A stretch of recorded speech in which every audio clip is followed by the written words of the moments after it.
E sabe quem que está sem entender muito bem o que vai vir lá pela frente? São os 27 governadores.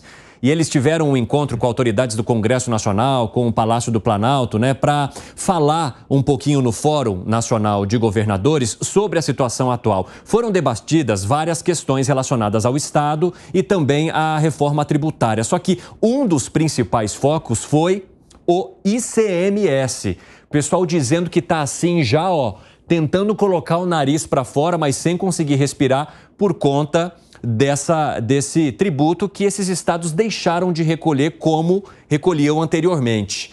Vai chegar um momento em que os estados, caso a reforma tributária não avance, possam chegar à situação de ter que ficar passando o pires o tempo todo para o governo federal? Alan Gani. Essa situação, para falar a verdade, ela já ocorre. A gente não tem um federalismo de verdade aqui no Brasil. Os estados são altamente dependentes do governo federal. No passado, os estados poderiam emitir títulos de dívida pública, como ocorre nos Estados Unidos. Hoje, eles são proibidos pela Lei de Responsabilidade Fiscal e, evidentemente, que eles perderam parte da arrecadação com o ICMS, que é o imposto que mais arrecada para os estados. O que me preocupa na reforma tributária é que a PEC que tem mais chance de avançar é justamente aquela aonde o governo federal se torna um centralizador da arrecadação dos estados e municípios, e aí ele vai repassar esse dinheiro para os estados e municípios, tirando ainda mais a autonomia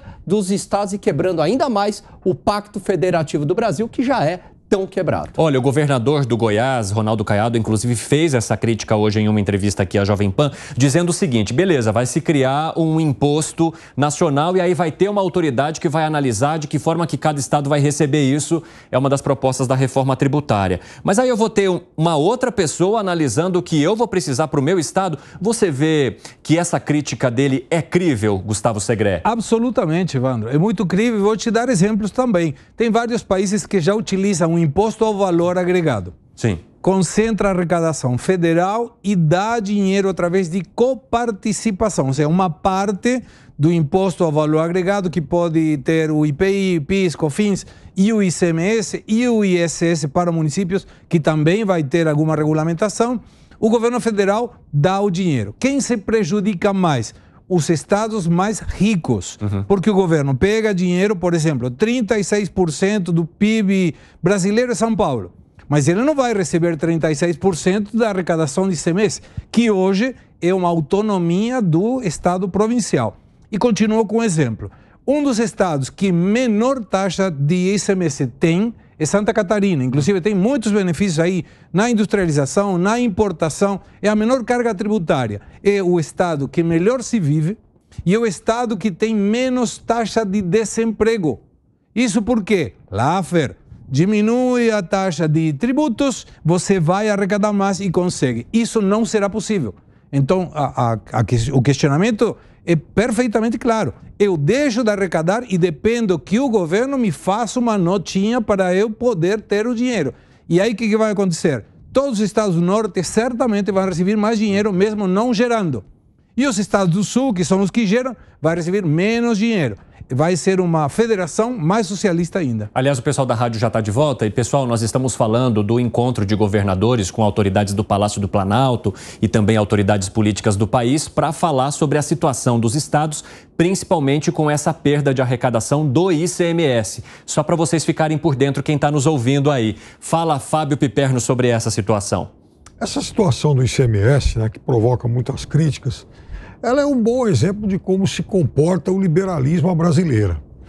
Quando houve aquela lei o ano passado, exatamente para impor esse teto, isso foi na marra, acabou sendo levado para o Congresso, e isso foi denunciado na época como uma medida com claro viés eleitoral, ou seja, vamos limitar o ICMS, vamos cortar o ICMS, porque isso vai gerar uma queda no preço dos combustíveis e isso eleitoralmente vai ser bom em um momento em que os combustíveis de fato estavam muito caros por conta do cenário anterior. Muito bem, foi feito isso, passou pelo Congresso inclusive. Então, um estado tinha 25, outro tinha estado com 27 e tal, e se limitou a 18.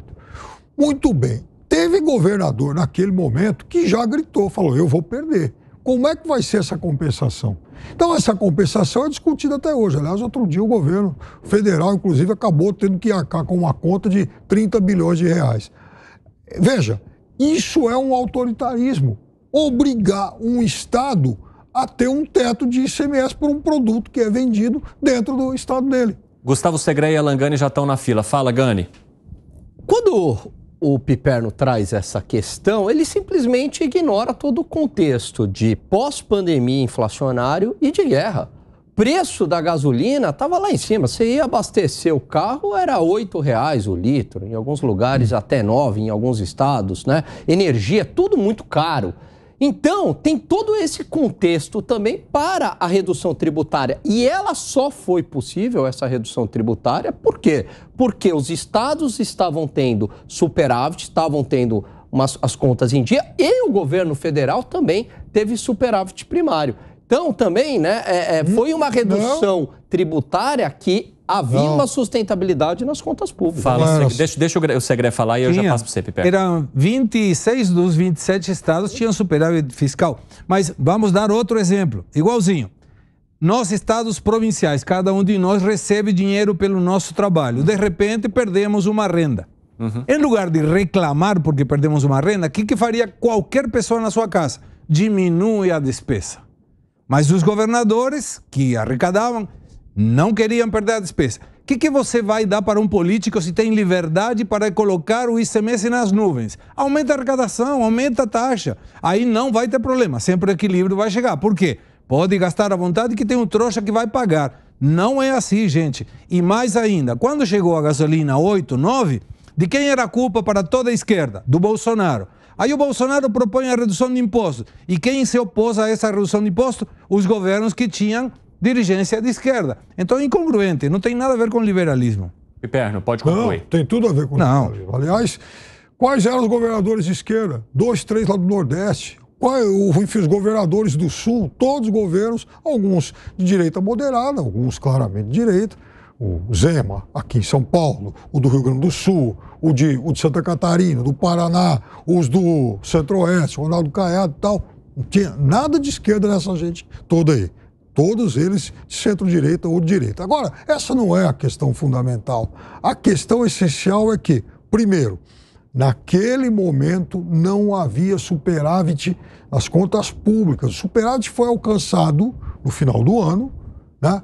Por meio aí, por exemplo, da privatização da Eletrobras, isso rendeu muito dinheiro, e também dos dividendos lá da Petrobras. Até aquele momento da lei, não havia assim, a expectativa, a certeza de que esse resultado fosse conquistado no final do ano. Era uma medida de cunho eleitoral. Mas também isso é o menos importante, porque acho que para mim o fundamental é que o liberalismo brasileiro, ele tem uma elasticidade estranha. Então, naquele momento, derruba na marra uma regra que cada estado tinha autonomia para operar. Esse foi enfim, o fundamental. Por que o estado de São Paulo não podia mais aplicar o ICMS que ele achava o mais adequado? Bom, pode concluir, Gani, que eu tenho mais um assunto para trazer no nosso cardápio aqui. Liberalismo, houve redução tributária e havia condições para isso. Isso é liberalismo. Pessoal,